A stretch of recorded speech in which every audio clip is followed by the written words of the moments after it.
بسم اللہ الرحمن الرحیم۔ السلام علیکم ورحمۃ اللہ وبرکاتہ۔ abidraja چینل کی طرف سے آج میں اپنے دوستوں کو توبہ استغفار کرنے کا طریقہ بتاؤں گا اور قرآن مجید کی وہ آیت بتاؤں گا جس میں توبہ استغفار کا ذکر بھی ہے۔ اس سے پہلے میں اپنے تمام دوستوں سے گزارش کروں گا کہ چینل کو سبسکرائب کر لیں، بیل آئیکن پہ کلک کر لیں تاکہ ڈیلی ویڈیو آپ دوستوں تک پہنچتی رہے۔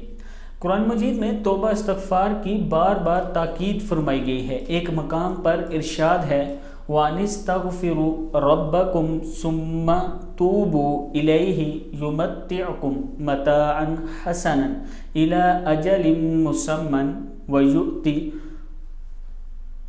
كُلَّ ذِي فَضْلٍ فَضْلَهُ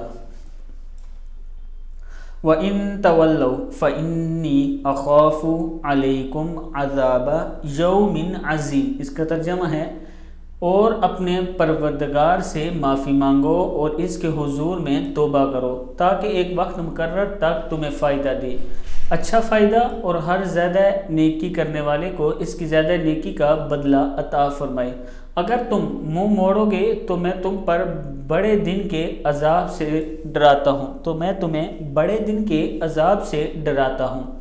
صدق اللہ العظیم۔ اس کا مطلب کہ اگر ہم توبہ استغفار زیادہ سے زیادہ کریں گے تو اللہ تعالی ہم پر کرم فرمائے گا۔ اس لیے میں اپنے تمام دوستوں سے گزارش کروں گا کہ جتنی زیادہ توبہ کریں گے اتنا زیادہ آپ کو فائدہ ہوگا۔ اس ویڈیو کو آپ نے آگے ضرور شیئر کرنا ہے۔ السلام علیکم ورحمۃ اللہ وبرکاتہ۔